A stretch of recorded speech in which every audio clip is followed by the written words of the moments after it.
revirement de jurisprudence s'est suivi en pratique de la note déjà mentionnée au sein de l'USPTO à l'attention des examinateurs. L'année suivante, l'Office américain l'a complété afin d'élargir les instructions données à tout type d'invention et tout domaine confondu. En juillet 2016, l'Office a mis à jour ses instructions pour renseigner les examinateurs sur la façon de justifier un rejet de brevetabilité au titre de l'article 101 du titre 35 de l'USC. Il en résulte que de nombreux brevets délivrés aux États-Unis portant sur des gènes naturels isolés, pris en tant que tels, ne pourront plus être opposés à tout tiers et sont susceptibles d'annulation. Ceci ouvre la porte aux États-Unis à la possible réalisation de tests de diagnostic utilisant une séquence d'ADN isolée sans qu'un monopole puisse être opposé. La situation en Europe et en France est toutefois différente. Suite au dépôt de demandes de brevets concernant des centaines de séquences de gènes humains isolés par l'un des responsables de séquençage du génome humain au début des années 90, et à l'émotion que cela a suscité, une directive communautaire a été adoptée dès 1998. Elle a posé en son article 5 le principe de la non-brevetabilité du corps humain ainsi que la découverte d'un de ses éléments, y compris la séquence ou la séquence partielle d'un gène. Néanmoins est reconnu comme brevetable un élément isolé du corps humain ou autrement produit par un procédé technique, y compris un procédé technique, y compris la séquence ou la séquence partielle d'un gène, peut constituer une invention brevetable, même si la structure de cet élément est identique à celle d'un élément naturel, à la condition que l'application industrielle de cette séquence de gènes soit complètement exposée dans la demande de brevet. Voilà, source. Office européen des brevets, Convention sur le brevet européen, epo.org. La France a transposé imparfaitement ces directives par sa loi de bioéthique du 7 août 2004.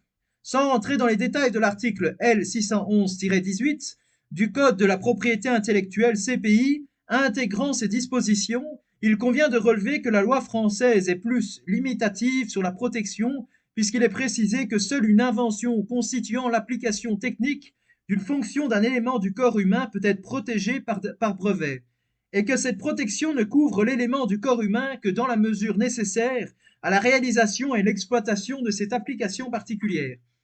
Ces différences sont source de difficultés tant en droit au regard de la primauté du droit communautaire qu'en considération de la différence des régimes instaurés au sein de l'Union européenne et des conséquences sur le développement des biotechnologies dans les différents pays. La France a instauré un système de licences obligatoires allant bien au-delà des prescriptions de la directive. L'article L613-16 du CPI pose en effet les conditions dans lesquelles le ministre chargé de la propriété industrielle, sur demande du ministre chargé de la santé publique, peut ordonner une licence d'office si l'intérêt de la santé publique l'exige. Ainsi, une licence peut être ordonnée lorsque la mise à disposition, par exemple, d'un dispositif de diagnostic l'est à des prix anormalement élevés. Ainsi, si la brevetabilité d'une séquence d'ADN ou d'un gène isolé n'est en Europe pas exclue par principe, contrairement à ce qu'a décidé la Cour suprême des États-Unis, elle reste extrêmement encadrée. Les dispositions nationales françaises prennent au surplus en considération les exigences de la santé publique pour réserver la possibilité d'ouvrir des brèches dans les monopoles accordés. Le système européen paraît dès lors tenir compte du nécessaire équilibre envers les questions éthiques et de santé publique d'une part, et la protection des investissements à haut risque nécessités par la recherche dans le domaine du génie génétique d'autre part. Il n'est dès lors pas certain que la décision du 13 juin 2013 de la Cour suprême produise des conséquences en Europe et fasse évoluer la législation européenne. Le corps humain, dans sa vitalité biologique, occupe toutes les positions économiques, monnaie d'échange, matières premières, force productive, outils d'expérimentation et objets de consommation. En tant que matière première, en tant que matière organique, le corps humain n'échappe pas à cette nouvelle mise en valeur économique du vivant. Décomposé en une série d'éléments, gènes, cellules, organes, tissus, il est à l'origine d'un immense marché. Les limites de son exploitabilité sont sans cesse repoussées par l'industrie biopharmaceutique et la logique d'innovation qui gouverne aujourd'hui la recherche biomédicale. Les produits du corps humain, tels par exemple le sang ou les gamètes, en étant recueillis et transformés, deviennent des objets de commerce. Les tests génétiques proposés si facilement sur Internet génèrent déjà une manne financière. Beaucoup parlent à juste titre du marché de la procréation. En 1972, la première banque de sperme était ouverte à l'hôpital Bicêtre pour pallier certaines formes de stérilité masculine en remplaçant les gamètes du père par ceux d'un donneur. Les CECOS, Centres de conservation des œufs et du sperme, lui ont succédé. Les banques se développèrent dans les années 1980, notamment après que l'esprit nataliste d'une loi de 1978 a institué la couverture totale pour la sécurité sociale du coût du diagnostic et du traitement de l'infertilité, faisant de l'autonomie procréative un droit. Les donneurs de sperme reçoivent un code d'identification, les embryons congelés sont étiquetés comme des marchandises avec pour la France une date de péremption à 5 ans. Les couples en demandent des techniques comme la FIV, fécondation in vitro, IAC, insémination artificielle intraconjugale, IAD, insémination avec donneur de sperme, ICSI, injection intracytoplasmique de spermatozoïdes, TEC, transfert d'embryons congelés, GIFT, transfert de gamètes intratubaires, PICSI, Physiological Intracytoplasmic Sperm Injection, est une technique utilisée en fertilisation in vitro qui permet de sélectionner les spermatozoïdes ayant le plus haut degré de maturité, contrairement à l'ICSI traditionnel, dans lequel la sélection des spermatozoïdes est effectuée par l'observation par l'embryologiste. La technique PICSI vise à trouver un système moins subjectif, sélectionnant les spermatozoïdes les plus matures à l'aide d'une molécule similaire à celle qui entoure l'ovocyte naturellement. Les banques de sperme ont marqué le premier pas vers la mise en ressources et la commercialisation des cellules reproductives. Ces couples qui demandent une de ces techniques ont un temps de réflexion comme s'ils demandaient un crédit immobilier pour acheter un bien. Après le succès ou l'échec de leur tentative, ils se retrouvent dans la position d'acheteurs satisfaits ou déçus et aux États-Unis, aux prises avec des problèmes de malfaçon, de garantie et d'assurance. La PMA est avant tout un gigantesque marché. Consécutivement à la baisse de la fertilité due à la pollution industrielle et à nos conditions de vie, obésité, stress, tabagisme, un supermarché mondialisé de l'enfant a émergé. Obésité, stress, tabagisme, un supermarché... je vais y arriver, je suis fatigué. Obésité, stress, tabagisme, un supermarché mondialisé de l'enfant a émergé. Il pesait déjà 3 milliards de dollars aux États-Unis. En 2007, dans ce supermarché, la liberté si fièrement revendiquée n'est qu'une liberté de consommateur. Et si le produit acheté ne vous convient pas, vous pouvez toujours déposer une réclamation auprès du service après-vente. Un couple de lesbiennes américaines vient de porter plainte parce que leur fille, née suite à un don de sperme, est métisse. Le sperme d'un homme noir a été confondu avec celui d'un homme blanc. Source. Libération.fr. La PMA est avant tout un gigantesque marché. La PMA est avant tout un gigantesque marché. Historiquement mené par la gauche, le combat pour l'égalité était social, politique, économique et faisait fi des différences biologiques. Dans le débat sur l'extension de la PMA aux couples de lesbiennes, l'égalité défendue devient biologique. Ce qui est demandé, c'est la possibilité pour des personnes de même sexe de faire des enfants ensemble. On parle bien de faire advenir par la technologie une capacité biologique identique à celle des couples hétéros. C'est loin d'être un détail. D'abord, cette conception de l'égalité est celle des transhumanistes. Elle confie à la technologie le rôle d'effacer les différences biologiques. Selon elle, seules les biotechnologies, les manipulations génétiques et l'hybridation de l'homme avec la machine permettront d'atteindre l'égalité. C'est une forme de pessimisme libéral, un renoncement à la vie politique. Notre société étant incapable de permettre aux hommes et aux femmes de vivre selon leurs différences, on confie ces tâches au marché et à la technologie. Ce que Sylviane Agacinski dit de l'AMP. Elle a introduit une nouvelle manière de réduire les femmes à des corps disponibles, vaut tout autant pour le sexe. Source. S. Agacinski, Femmes entre sexe et genre, Paris, édition du Seuil 2012, page 163 à 164. La figure type de la femme comme pour objet sexuel, côté pile et pur, matrice à enfant, côté face, termine la pièce de commerce. La nouveauté est à l'arrière-plan. Dans la représentation des corps comme de petites usines à production de jouissance d'un côté, de gamètes et de bébés de l'autre, ce dont atteste la célèbre affaire Moore, qui avait opposé le sus-nommé au laboratoire Sandoz, lequel avait exploité à son insu des cellules de son corps. Pour légitimer les droits du plaignant, la justice américaine avait en 1990 décidé de qualifier son corps de petite usine.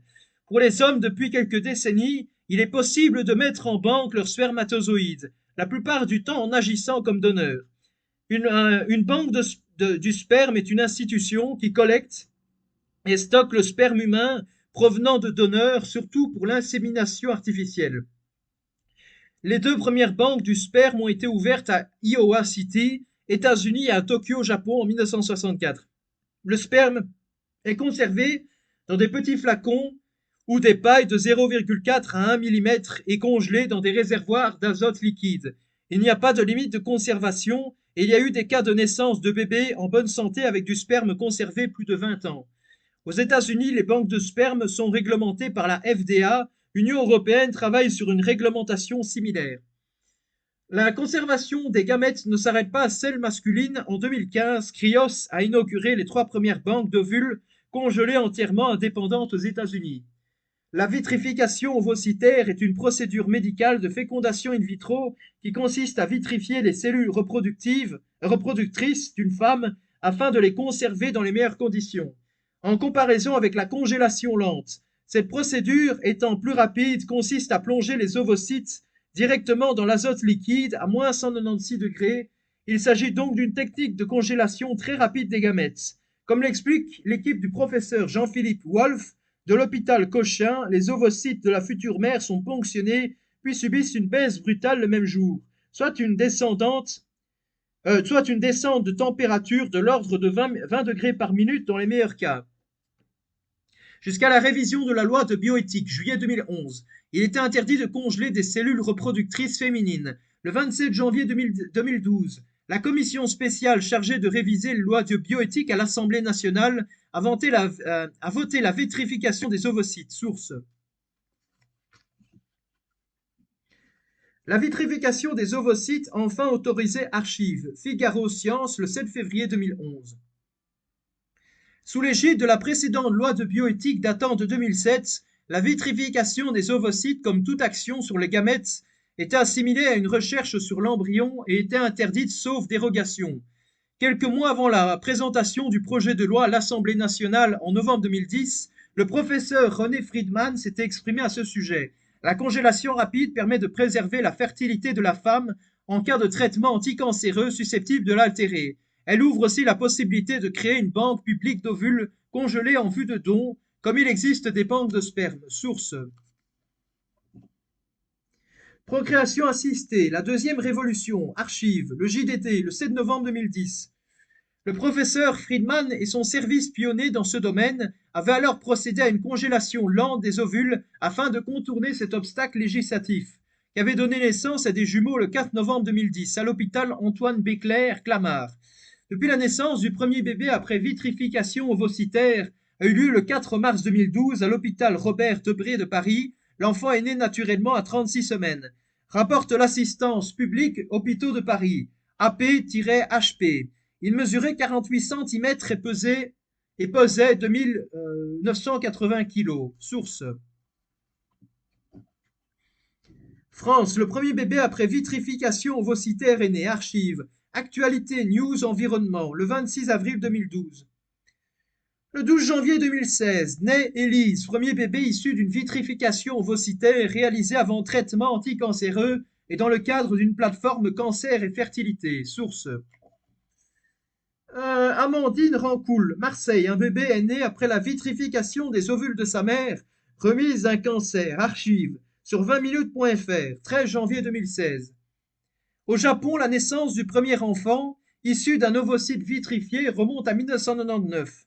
D'après la loi en vigueur, la vitrification des ovocytes doit impérativement répondre à un problème médical, à une situation pathologique ou par mesure de précaution lorsqu'une femme nullipare qui n'a jamais eu d'enfant fait un don d'ovocytes, explique le docteur Merlet.